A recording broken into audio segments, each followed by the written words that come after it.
There's That's something there. interesting. That's interesting. They look kind of similar.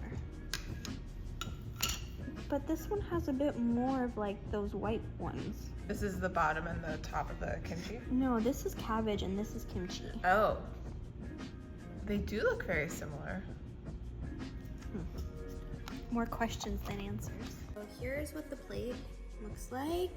And if you look closely, you'll see that some bacteria are wrinkly, some are kind of flat, some are like have a little bit of like a glare to them. So every single like dot that you see here was one single bacterial cell that found its way onto the plate. So that's why it's really important that we did those serial dilutions yesterday, because if not, you would just get an entire plate covered with bacteria and you wouldn't be able to distinguish one cell from another. And so whenever you're doing microbial work, it's important to be able to pick one single colony, so you're able to have consistency in what you're doing afterwards. I understand there are many factors involved in answering this question, but roughly how many cells do you think are in one of those colonies? Tracking hundreds, thousands, tens of thousands? Probably like hundreds of thousands to like millions. Like a lot. And those have been essentially replicating for over the last 24 hours while it's been sitting in the incubator. Yeah, so E. coli replicates probably, E. coli I'm using as kind of like a blanket statement bacterium, but it replicates very, very rapidly, like multiple times in an hour. And if we're letting this grow for 24 hours, let's say it starts off 1 cell, then 2 cells, then 4 cells, then 16 cells, many times over the course of 24 hours. And that's why, when all around us are microbes, but when you plate them like this and let them grow, you're now able to see sort of like a large population of cells from that started off as a single cell, and now that looks like a colony.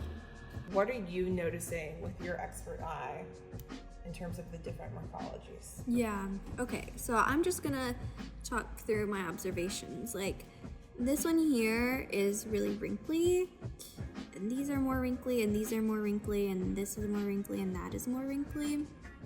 So that tells me a little bit about like what the surface of that bacterium might look like. This one is kind of shiny.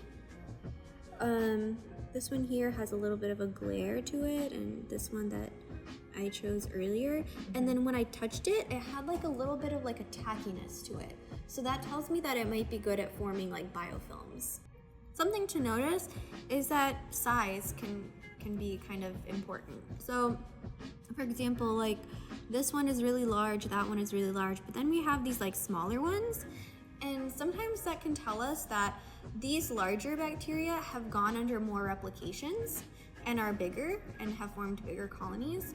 And maybe these smaller ones, maybe they grow a little bit more slowly, so they haven't quite been able to replicate as many times as these larger ones. So maybe like whatever bacteria are making up these small colonies are slower growing, or maybe they just don't like growing on this medium. So right now you haven't really mentioned the actual like shapes. Is that not as... So the shapes are not as like they're not very indicative. No, the shapes aren't super indicative. Maybe like the wrinkly or not wrinkly, sometimes looking at the edges can help you identify something. But if you're really interested in bacterial shapes, you actually have to look at them under the microscope. The way that their colonies look doesn't really tell you all that much about how the colonies might look under the microscope. Sometimes it does, but most of the time, from my experience, it doesn't. Okay. To me, it looks like yeast, it kind of smells like yeast, but unless we see it under the microscope, we don't quite know what it is yet. So I'm gonna do one with the bacterial samples and one with the yeast samples.